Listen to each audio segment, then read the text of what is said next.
Good morning students.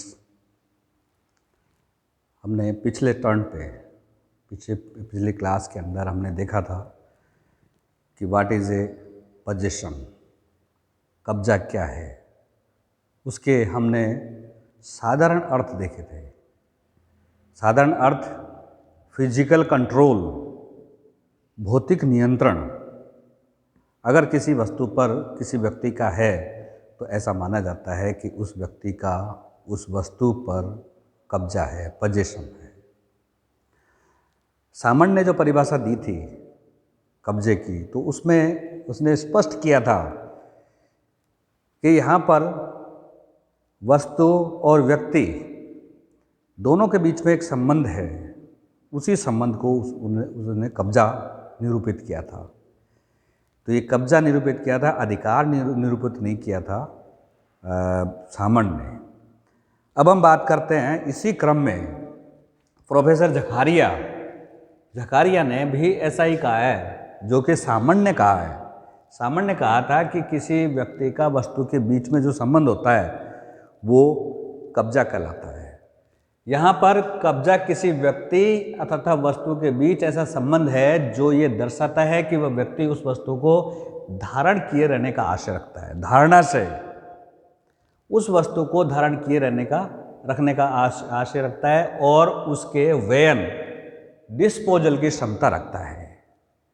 एक तो क्षमता है, एक आशय है। एक तो धारणा से किसी वस्तु को धारण किए रहने का आशय, धारणा से, और दूसरा है उसकी क्षमता, व्ययन की क्षमता। तो ये दोनों चीज़ें मिलकर प्रोफेसर झकारिया के शब्दों में कब्जे की परिभाषा देती है। अब बात करते हैं position in fact. Position in fact यानी तथ्यतः कब्जा, तथ्यतः कब्जा, और दूसरा होता है विधितः कब्जा। पोजीशन इन लॉ, विधितः कब्जा, और position in fact. In fact यानी वास्तव में, तो वास्तविक कब्जा है ये। तथ्यतः कब्जा का मतलब है वास्तविक कब्जा। व्यक्ति और वस्तु के बीच संबंध, ये तथ्यतः कब्जा कहलाते हैं। व्यक्ति और वस्तु के बीच में संबंध, इसको तथ्यतः कब्जा के नाम से जाना जाता है। भौतिक नियंत्रण का प्रतीक, जो तथ्यतः कब्जा है भौतिक नियंत्रण का प्रतीक है। जैसे एग्जाम्पल के लिए हम एक बात करते हैं, एक व्यक्ति एक पिंजरे में एक तोते को रखता है और जब तक वह तोता उस पिंजरे में है तब तक उस व्यक्ति का उस तोते पर कब्जा है। लेकिन जैसे ही वह उड़ जाता है तोता, तो उड़ने के उपरांत उस व्यक्ति का उस तोते पर से कब्जा समाप्त हो जाता है।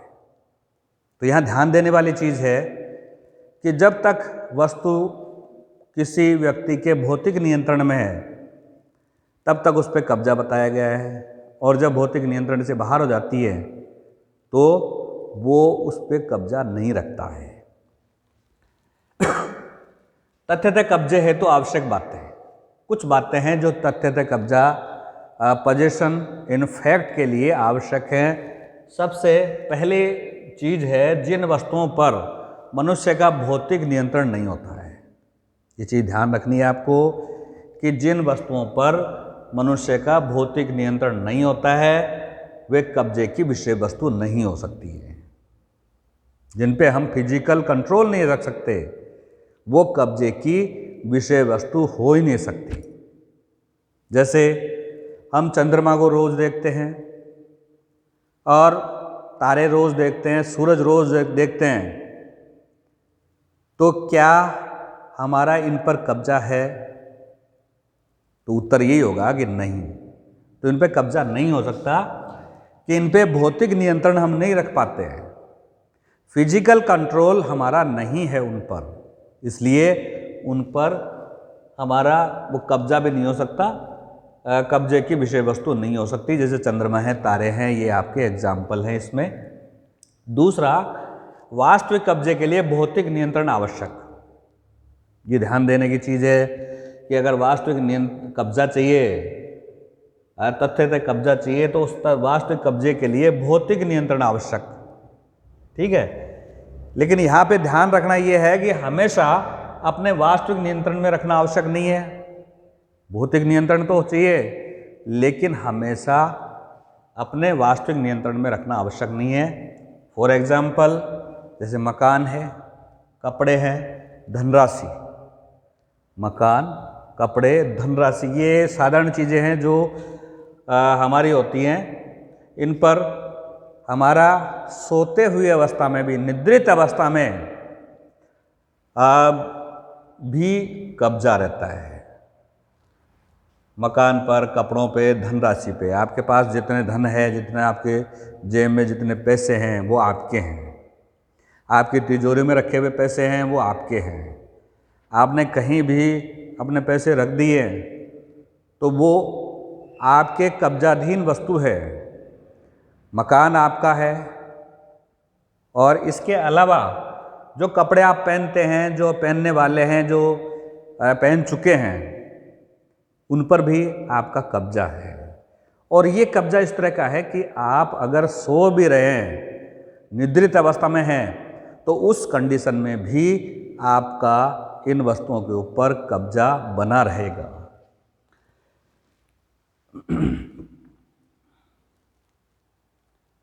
अब तथ्यतः कब्जे के लिए आवश्यक ये चीज़ है कि व्यक्ति जब चाहे अपनी कब्जाधीन वस्तुओं पर स्वयं के नियंत्रण का पुनरारंभ रिज्यूम कर सके।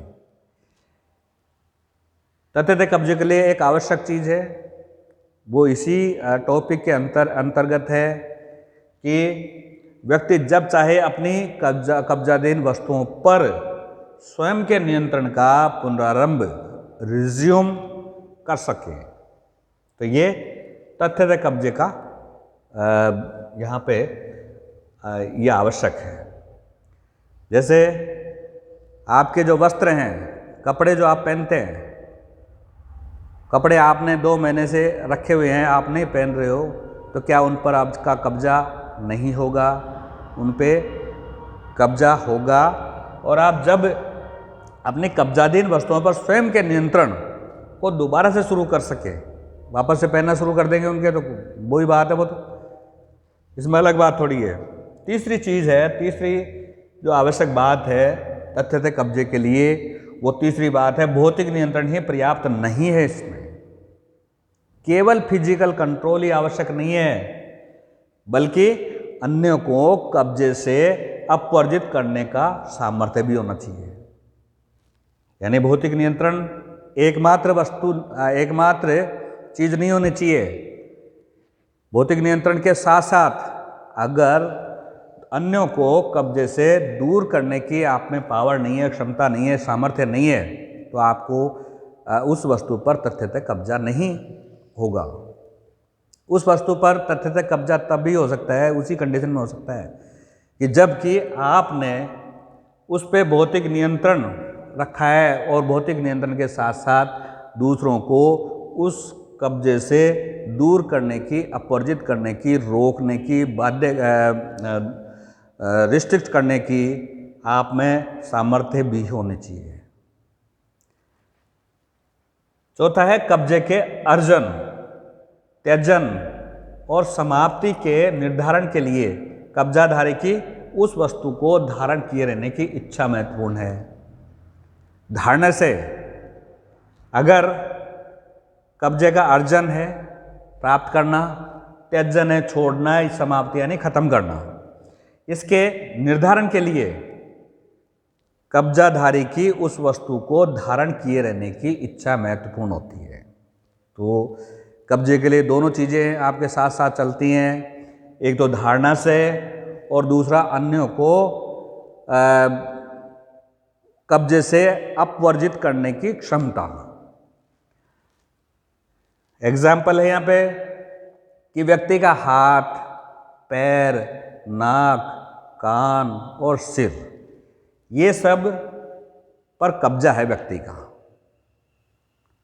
सब जो अंग है, शरीर के अंग, उन पे ऊपर उसका कब्जा है, लेकिन उसका धारणा से नहीं है, धारण करने का आशय नहीं है। ये तो प्रकृति के द्वारा स्वयं प्रदत्त है, धारणा से नहीं है यहाँ पे।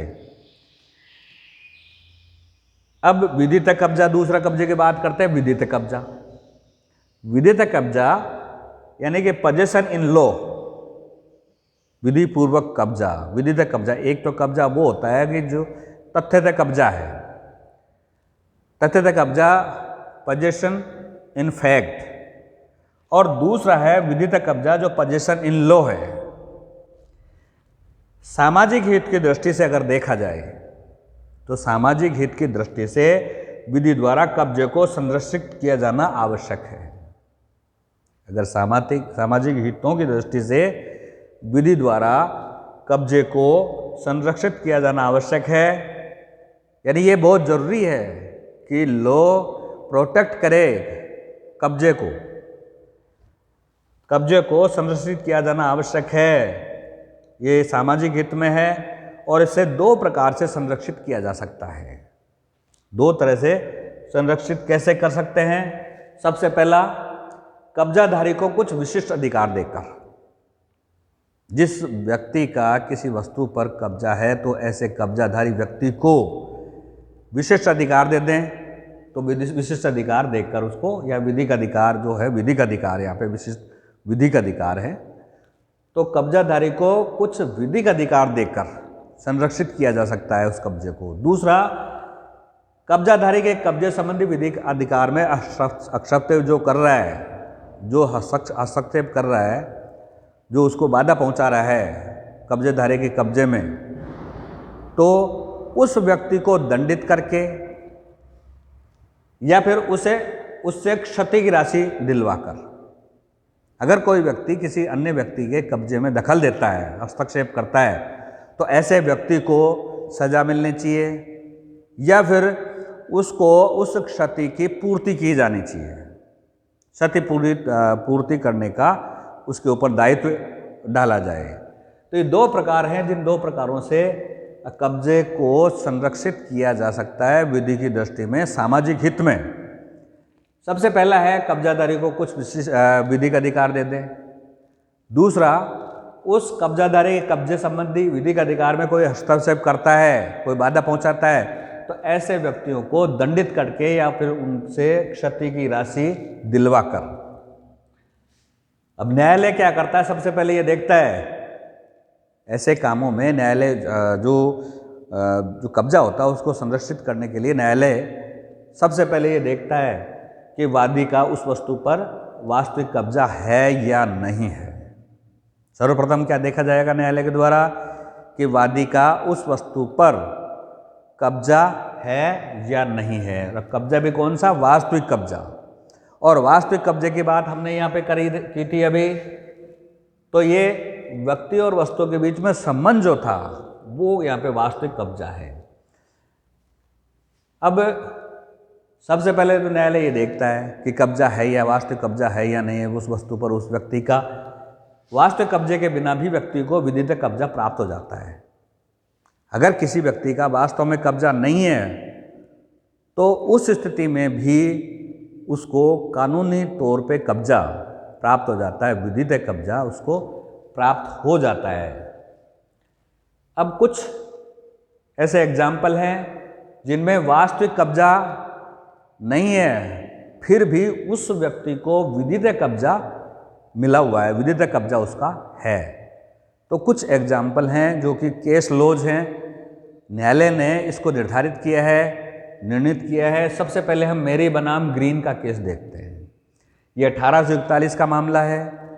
इसमें एक बढ़ई ने नीलामी में एक दराज वाली मेज खरीदी, डोर वाली टेबल खरीदी एक, जो कि नीलामी में खरीदी थी उसने।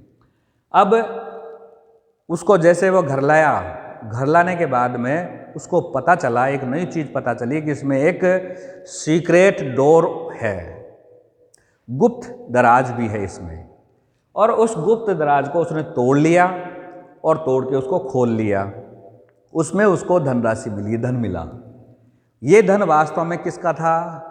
जिसने उसको बेचा था, विक्रेता का वो धन था। उसने केवल, विक्रेता ने केवल मेज बेची थी, वो धन नहीं बेचा था। वो अनजाने में उस मेज के साथ चला आया।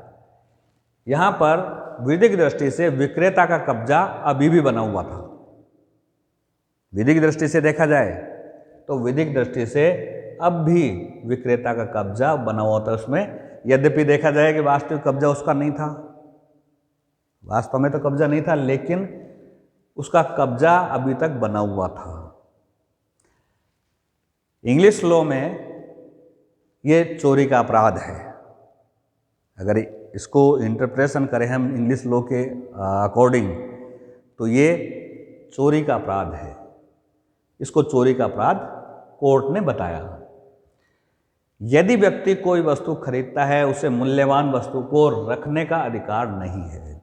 कोई भी व्यक्ति अगर कोई वस्तु खरीदता है तो उसे उस मूल्यवान वस्तु को रखने का कोई अधिकार नहीं है, जो वस्तु उसे छुपी भी मिलती है। अगर कोई वस्तु खरीदता है कोई व्यक्ति, तो ऐसी वस्तु को जो कि मूल्यवान है उसको रखने का उसका कोई अधिकार नहीं है। ऐसी वस्तु जो कि वहाँ पे छुपी भी मिले उसे वापस करना चाहिए, क्योंकि विधिक दृष्टि से विक्रेता का उस पर कब्जा है। अगर विधिक दृष्टि से देखें तो कब्जा अभी भी उस व्यक्ति का जिससे कि उसने खरीदा है, उसका विक्रेता का बना हुआ है। तो एक चीज़ यहाँ पे आई कि वास्तविक कब्जा नहीं था उस विक्रेता का, फिर भी उसका विधिक कब्जा यहाँ पे बना हुआ था। दूसरा एग्जाम्पल देखते हैं, एल्विस वर्सेस ब्रिग गैस कंपनी। ये 1886 का मामला है। प्रतिवादी जो कंपनी है ब्रिग गैस कंपनी, उस प्रतिवादी कंपनी ने एक गैस का कारखाना लगाना था उसको, और गैस का कारखाना लगाने के लिए उसको ज़मीन की आवश्यकता थी। उसने भूमि पट्टे पर वादी से पट्टे पर ले ली उसको, और जब उस ज़मीन की खुदाई की तो खुदाई में उसे एक प्रागैतिहासिक नौका मिला, यानी कि पुराने समय का एक नाव मिला उसमें खुदाई के अंदर। वादी ने अपना कब्जा बताया उस पर। वादी यहाँ पर एल्विस है, और एल्विस ने अपना कब्जा बताया उस नाव पे और वाद दायर कर दिया। न्यायालय ने यहाँ पे ये निर्णय दिया कि भूमि पर विधिक दृष्टि से कब्जा वादी का है। भूमि पर कब्जा किसका है? वादी का। प्लस अंदर छुपी हुई वस्तुओं पर भी उसका कब्जा है। जो उस भूमि के अंदर छिपी हुई जो वस्तुएं हैं उन पर भी उसी का कब्जा है, चाहे वो जानकारी में हो चाहे नहीं हो। ये यहाँ पे विशेष बात है कि जो अंदर छिपी हुई वस्तुएं हैं ज़मीन के अंदर, जो जानकारी में हो या नहीं हो, उनको वापस करना होगा। तो सीधी सी बात है कि जो वस्तुएं छुपी हुई मिलती हैं किसी वस्तु के अंदर, उस पर वास्तविक जो स्वामी है, जिसका जैसे मान लेते हैं उसका वास्तविक कब्जा नहीं है इस समय, लेकिन विधिक कब्जा उसी व्यक्ति का है जिससे कि कब्जा प्राप्त किया गया है। अब अगला उदाहरण है हन्ना बनाम पील का। हन्ना बनाम पील, ये 1945 का मामला है। इसमें क्या था कि एक व्यक्ति ने मकान खरीदा, और मकान खरीदकर उसमें वो कब्जा नहीं किया, उसमें रहना शुरू नहीं किया। उसने न प्रवेश किया न उसका उपयोग किया, केवल खरीदा उसने। अब बाद में उसको उस मकान को सैनिकों को ठहरने के लिए दे दिया। यहाँ पे एक सैनिक उस मकान की सफाई कर रहा था, खिड़की की सफाई कर रहा था। तो खिड़की की सफाई करते समय उसको खिड़की के ऊपर एक आभूषण मिला, ब्रूच। और वो ब्रूच जो था, आभूषण था, वो धूल में सना हुआ था, बिल्कुल मिट्टी लग रही थी उसके, पूरी तरह से लिपा हुआ था मिट्टी में। और यहाँ पे मकान मालिक ने उससे ले लिया, उसको पता चला मकान मालिक को, तो मकान मालिक ने उसको ले लिया, उसको मांगा उससे, सैनिक से, और मांगा, और फिर मांगने के बाद में उसको बेच दिया। यहाँ तक तो ये काम हो गया कि बेच दिया, मकान मालिक द्वारा बिकाई हो गई इसकी।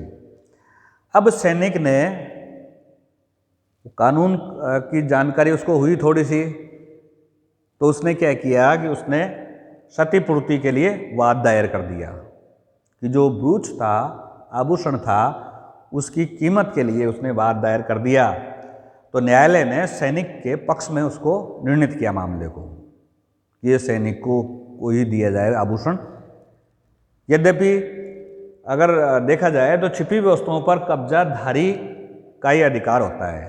ये हमने आपसे पहले भी कहा है कि छिपी हुई वस्तुओं पर कब्जाधारी का ही अधिकार होता है, परंतु यहाँ पर हमें ये ध्यान देना है कि परंतु कभी भी कब्जा स्वामी का रहा ही नहीं, स्वामी ने कब्जा किया ही नहीं, स्वामी न तो उसमें मकान में प्रवेश किया, न ही उसका उपभोग किया, इसलिए स्वामी का कभी कब्जा रहा ही नहीं है। आभूषण पर सैनिक का ही अधिकार था, ये न्यायालय के द्वारा निर्णित किया गया। अब कब्जे के आवश्यक तत्व क्या हैं? कब्जे के जो आवश्यक तत्व हैं, मुख्य रूप से दो आवश्यक तत्व हैं। एक यहाँ पे कॉर्पस और दूसरा एनिमस, इन दो पे हम जाते हैं, कॉर्पस एनिमस। लेकिन उससे पहले हम अन्य अनेक जो विधि शास्त्रियों ने अपने अपने ढंग से इस कब्जे के आवश्यक तत्वों को दर्शित किया है, तो उनके बारे में हम बात कर लेते हैं। सबसे पहले हम बात करते हैं प्रोफेसर होलैंड की। प्रोफेसर होलैंड ने दो चीज़ें कही है इसकी शर्त के रूप में, कब्जे के आवश्यक जो तत्व हैं उनके बारे में। कब्जे के आवश्यक तत्व, main element, essential element of the position. सबसे पहले होलैंड ने कहा है कि कब्जाधीन, पहली चीज़ है कब्जाधीन वस्तु पर वास्तविक सामर्थ्य होनी चाहिए। कब्जाधीन वस्तु पर वास्तविक सामर्थ्य। दूसरा, उस सामर्थ्य से लाभ उठाने की इच्छा भी होनी चाहिए उसकी। सामर्थ्य से मतलब है यहाँ पे नियंत्रण कह सकते हैं हम, कंट्रोल कह सकते हैं, और उस नियंत्रण से लाभ उठाने की इच्छा भी होनी चाहिए। ये दो चीज़ें इसमें होनी चाहिए। अंग्रेजी विधि में, आंग्ल विधि में इसको पहले दो तत्व बताए, कॉर्पस और एनिमस। कॉर्पस एनिमस। सेविनी ने कार्पस पजेशियनिस और दूसरा एनिमस डोमिनी। कार्पस पजेशियनिस और दूसरा है एनिमस डोमिनी। ये एनिमस डोमिनी वही है किसी वस्तु के स्वामी के रूप में धारण किए रहने की इच्छा, धारणा से। किसी वस्तु की स्वामी के रूप में धारण किए रहने की इच्छा, एनिमस डोमिनी। तो एनिमस डोमिनी धारणा से है, यहाँ पे एक मानसिक तत्व है। और कार्पस पजेशियनिस ये कंट्रोल है। यहाँ पर मूर्त कब्जे के लिए दो चीज़ें वो आवश्यक हैं, भौतिक जो वस्तुगत तत्व है और मानसिक जो आत्मगत तत्व है। यहाँ पे जो भौतिक है वो वस्तुगत है, और मानसिक वो आत्मगत तत्व। इन्हें दो तत्व बताएं मूर्त कब्जे के, इसमें आप दोनों देख सकते हो। कॉर्पस भौतिक तत्व है और एनिमस है मानसिक तत्व। एक नियंत्रण और दूसरा धारणा से। रोमन विधि शास्त्रियों के अनुसार वो चीज़ आ रही है, कॉर्पस पहला तत्व और दूसरा एनिमस। कॉर्पस वास्तविक कब्जे की बात करता है और एनिमस मानसिक तत्व की बात करता है। यहाँ पर कब्जे के काय के बारे में बात करते हैं। कब्जे का काय, कॉर्पस, जो कॉर्पस और एनिमस दो चीज़ें आई हैं उनके बारे में हम बता रहे हैं। सबसे पहले कॉर्पस के बारे में बात करते हैं। कॉर्पस होता है कब्जे का काय, बॉडी ऑफ द पोजेशन। तो कब्जे के भौतिक रूप को कॉर्पस या कब्जे का काय कहते हैं। जो भौतिक रूप इसका है कब्जे का, वो इस कहलाता है कब्जे का काय। और यह वास्तविक कब्जे का द्योतक होता है। इसमें वास्तविक कब्जा नियंत्रण, वो वास्तविक कब्जे की बात करता है। और कार्पस का मतलब यहाँ पर सीधे शब्दों में समझें, इसमें दो चीज़ें हैं। वस्तु पर एकल नियंत्रण, सिंगल कंट्रोल, एक व्यक्ति का एकाधिकार, वस्तु पर एकाधिकार। और दूसरा, अन्यों को कब्जे से वंचित रखने की क्षमता, दूसरों को कब्जे से अपवर्जित करने की क्षमता। ये दो चीज़ें मिलकर कार्पस कहलाती है। उस व्यक्ति द्वारा वस्तु का उपभोग एवं उपयोग में अन्य व्यक्ति बाधा उपस्थित नहीं करेंगे। कोई भी जो व्यक्ति है, उस व्यक्ति के द्वारा उस वस्तु के उपभोग में अन्य व्यक्ति बाधा उत्पन्न नहीं करेंगे। कब्जाधारी को ये आश्वस्त या सुरक्षा प्राप्ति कैसे हो सकती है? तो इसको किस तरह से हो सकती है? कब्जाधारी की भौतिक शक्ति। सबसे पहले बात करें कब्जाधारी की भौतिक शक्ति। कब्जाधीन वस्तु के उपभोग की गारंटी, इसके बल पर वह अन्य के हस्तक्षेप के विषय में आश्वस्त रहता है। सबसे पहले कब्जाधारी की भौतिक शक्ति की बात करें, जो कब्जाधारी है उसकी भौतिक शक्ति यह आश्वस्त या सुरक्षा प्राप्ति के लिए है। कब्जाधारी की भौतिक शक्ति है कब्जाधीन वस्तु के उपयोग की गारंटी। जो कब्जाधारी वस्तु है उसके उपयोग की गारंटी, जिसके बल पर वह अन्यों के हस्तक्षेप के विषय में आश्वस्त रहता है कि कोई उसके ऊपर हस्तक्षेप नहीं करेगा। तो उपयोग की गारंटी है। तो मकान के संरक्षण के लिए हम उसकी दीवारें बनाते हैं, दरवाजे लगाते हैं, ताले लगाते हैं, खिड़कियां लगाते हैं। ये हमें गारंटी देते हैं, हमें आश्वस्त करते हैं, सुरक्षा की प्राप्ति की गारंटी या आश्वस्ति देते हैं ये। तो ये ऐसे साधन हैं, दीवारें, दरवाजे, ताले, जो कब्जाधारी द्वारा अन्य व्यक्तियों को कब्जे से अपवर्जित करने के लिए भौतिक शक्ति के रूप में प्रयुक्त किए जाते हैं। ये भौतिक शक्ति है। दीवार लगा दी तो भौतिक शक्ति के रूप में है, दरवाजे लगा दिए तो दरवाजे भौतिक शक्ति के रूप में हैं, और उन पे ताले लगा दिए, ये सब भौतिक शक्ति के रूप में यहाँ पे एक अन्य व्यक्तियों को अपवर्जित करने के लिए है। दूसरा जो बी है, कब्जाधारी की वैयक्तिक उपस्थिति, ये पर्याप्त है।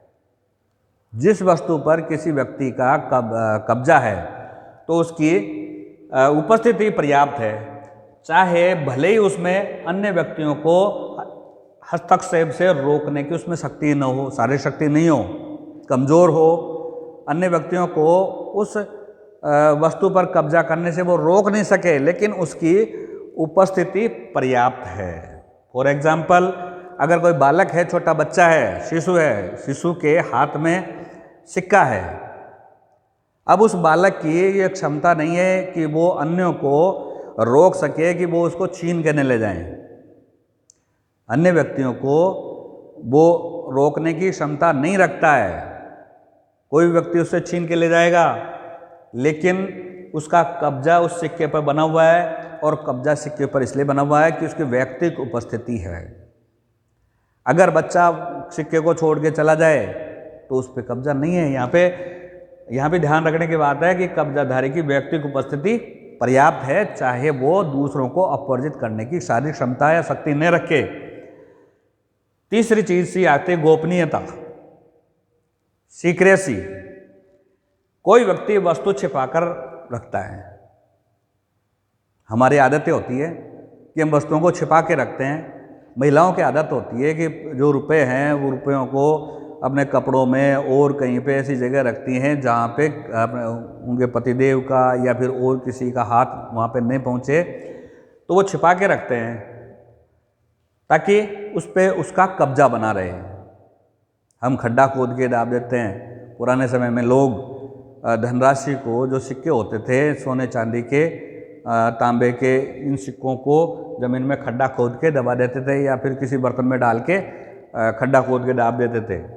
तो ये छिपा कर रखना ताकि कब्जा उसका बना रहे और बाह्य हस्तक्षेप भी न हो, कोई दूसरा व्यक्ति उस पर हस्तक्षेप न करे, कब्जे की सुरक्षितता का उपाय है, सर्वोत्तम उपाय है, सबसे अच्छा उपाय है ये कब्जे को सुरक्षित रखने का।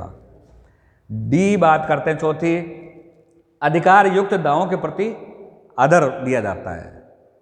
अधिकार युक्त दावे जो होते हैं उनके प्रति आदर दर्शाया जाता है। वर्तमान सभ्य समाज की बात करें तो वर्तमान सभ्य समाज में अधिकार युक्त दावे के कब्जे में कोई अनुचित हस्तक्षेप नहीं करता है। अधिकार युक्त दावा है, कब्जा है, तो उसमें कोई भी अनुचित रूप से हस्तक्षेप नहीं करता है, क्योंकि सदोष दावे को सम्मान की दृष्टि से नहीं देखा जाता है।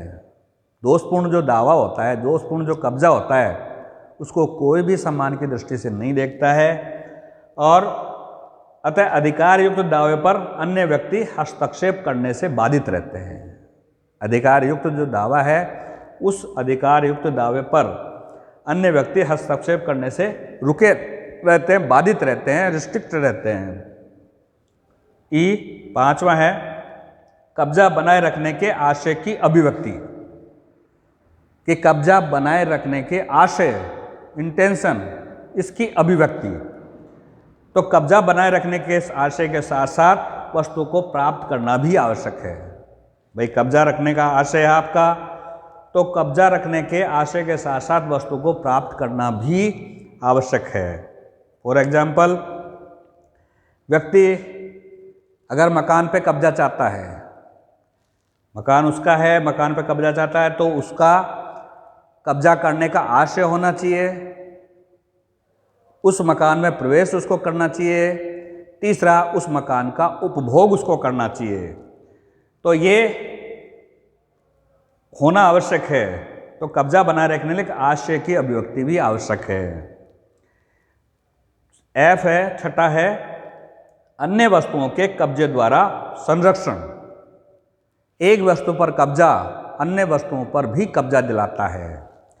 तो यहाँ पर कभी कभी एक वस्तु पर कब्जा संबंधित या संलग्न अन्य वस्तुओं को भी पर भी कब्जा दिलाता है। जैसे उदाहरण के लिए हम बात करें, किसी व्यक्ति का भूमि पर कब्जा होना, उस भूमि से संबंधित भूमि पर स्थित अन्य वस्तुओं पर भी उसको कब्जा दिलाता है। अन्य भूमि पर पेड़ पौधे हैं, उस पे मकान बना हुआ है, उसमें कुआं बना हुआ है, ट्यूबवेल लगा हुआ है और उसमें और बहुत सारे जो निर्माण कार्य हो रहे हैं या फिर और कोई भी वस्तु वहाँ पे उपस्थित है, पेड़ पौधे हैं, फसल लग रही है, तो उन सब पे वो एक वस्तु पे कब्जा होने पर वो संलग्न वस्तुएं और उसके साथ वाली वस्तुओं पर भी कब्जा प्राप्त कर लेता है। तो विद्यार्थियों, हम पूरी कोशिश कर रहे हैं आप लोगों के पढ़ाई के लिए। आपका भी एक दायित्व तो बनता है कि आप ध्यान से पढ़ाई करें और पूरा मन लगा के बढ़िया से बढ़िया नंबर लाने की कोशिश करें। ये पेंडेमिक जो चल रही है उससे हम स्वयं बचें और अन्य को भी बचाने में हम सहयोग कर सकते हैं। हमेशा ध्यान रखिए, मास्क पहनिए, आवश्यकता न हो तो अपने घर में रहें। और बातें आप रोज़ अखबारों में पढ़ते हैं, टीवी में देखते हैं, आप लोग समझदार हैं, कोशिश ये करें। अभी तक मुझे शिकायत है कि आप लोग क्लास के वीडियो देख रहे हैं और अपना नाम और क्लास नहीं लिख रहे हैं, तो आप भूल जाना, एग्ज़ाम फॉर्म भी भर पाएंगे आपको निश्चित रूप से अपनी हाजिरी अगर चाहते हो तो नाम और क्लास लिखना ज़रूरी है। क्योंकि मुझे बड़े ऐसी स्थिति लगती है कि मैं बार बार आपसे कह रहा हूँ, अभी तक आपके समझ में नहीं आ रही है। क्लास में कितने स्टूडेंट हैं, सब स्टूडेंट को लगभग जोड़ रखा है, अभी तक कोई भी स्टूडेंट नहीं जुड़ रहा है तो कोशिश करें कि वो भी जुड़े। और ये गलती तुम्हारी होगी, हमारी कोई गलती नहीं रहेगी इसमें कि हम बार बार आपसे कह रहे हैं। धन्यवाद, अगली क्लास में फिर मिलते हैं।